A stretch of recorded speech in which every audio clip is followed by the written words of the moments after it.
வைக்கும் சொக்கத் தமிழை, சுந்தரத் தமிழை, என்றும் மறக்க முடியாத இன்பத் தமிழை, சந்தங்கொண்ட செந்தமிழை, தெள்ளத் தெளிந்த தமிழை, பைந்தமிழே, பழந்தமிழே, பசுந்தமிழே, அன்னை தமிழே, அழகு தமிழே, அமுது தமிழே, கம்பன் கண்ட கன்னி தமிழை, இளங்கோ தந்த இன்பத் தமிழே, வள்ளுவன் தந்த வான்புகழ் தமிழே, அமுதே தமிழே, அழகே, அழகிய தமிழ்மொழியே, அழியாத எங்கள் தாய்மொழியாம் தங்கத் தமிழே, நான் கற்ற நல்ல தமிழே, என் நாவில் சுழலும் நறுமணத் தமிழே, தாய் பெற்று போட்டாள் என்னை, தமிழ் வளர்த்து போட்டது என்னை, பெற்றதாய் பிள்ளையை மறந்தாலும், பிள்ளை பெற்றதாயை மறந்தாலும், கற்றகலையை நெஞ்சம் மறந்தாலும், கட்டிய கணவனை மனைவி மறந்தாலும், உற்ற நண்பனை உள்ளம் மறந்தாலும், என் உடலோடு உதிரத்தோடு என் உயிரோடு கலந்த என்னுயிர் தமிழே, அகரத்தில் தொடங்கி சிகரத்தில் வீற்றிருக்கும் சிங்கார தமிழே, சிம்மாசன தமிழே, எங்கள் சொல்லாலும் சொல்லரசி, எங்கள் மண்ணாள வந்த மங்கையர்க்கரசியே, எங்கள் எம்மொழியாம் என் தாய்மொழியாம் செம்மொழியே, இந்த வையகத்தில் உன்னை வாழ்த்துவதற்கு எந்த மொழிக்கும் வயதில்லை. உன்னை நாங்கள் வணங்குகின்றோம், நீ எங்களை வாழ்த்து.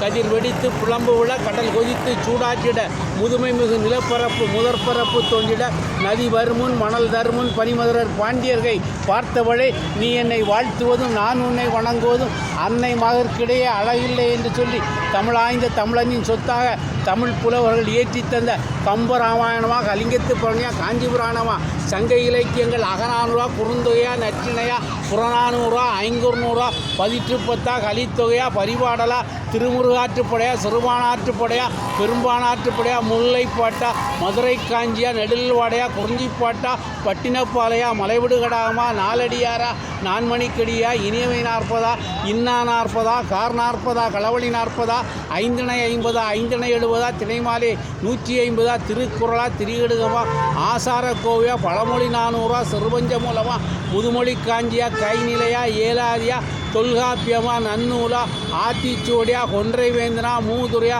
நல்வழியா, சிலப்பதிகாரமா, சீவக சிந்தாமணியா, சைவ திருமுறலா, தாய்மானோர் பல, திருமந்திரமா, திருவருட்பாவா, நந்தி கிளம்பமா, நாலாயிரி வேவந்தமா, பன்னீர் திருமுறையா, பாண்டிக்கோவையா, மணிமேகலையா, மூவர்லா, வளையாபதியா, குண்டலகேசியா, வில்லிபுத்தூராரின் பாரதமா, இப்படி உலகத்தில் 7000 8000 மொழிகள் இருந்தாலும் கூட தமிழ் மொழிக்கு நிகராக எந்த மொழியிலும் இந்த அளவுக்கு இலக்கியங்களை சுமந்த மொழி உலகளவில் எந்த மொழியும் இல்லை என்று அடித்து சொல்லலாம், ஆணித்தரமாக சொல்லலாம். மொழி என்பது ஒரு மனிதனுடைய எண்ணங்களையும் உணர்வுகளையும் இன்னொரு மனிதனுக்கு தெரியப்படுத்தக்கூடிய ஊடகம். எந்த ஒரு மொழி ஒரு மனிதனுடைய அறிவை வளர்த்து விடாது.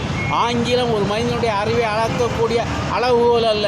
உலகம் போற்றும் உத்தம தலைவன் ஸ்டாலினுக்கு ஒரு வரி ஆங்கிலம் தெரியாது. சோவியத் ஏகாதிபத்தியை கட்டி போட்டு கட்டி புரண்ட லெனினுக்கு ஒரு வரி ஆங்கிலம் தெரியாது. இன்றைக்கு வியட்நாம் மக்களுடைய நெஞ்சத்திலே நீங்காத இடத்தை பெற்றிருக்கக்கூடிய கோசிமினுக்கு ஒரு வரி ஆங்கிலம் தெரியாது. தாய்மொழியில் சிறந்து விளங்காத எந்த ஒரு மனிதனும் மாற்று மொழியில் சிறந்து விளங்கியதாக உலக அளவிலே சரித்திரம் கிடையாது. தாய்மொழி ஒரு மனிதனுக்கு கண் போன்றது, மாற்று மொழி கண்ணாடி போன்றது. கண்ணை குத்தி கெடுத்துவிட்டு கண்ணாடி போட்டு கொள்வதில் எந்த பலனும் இல்லை.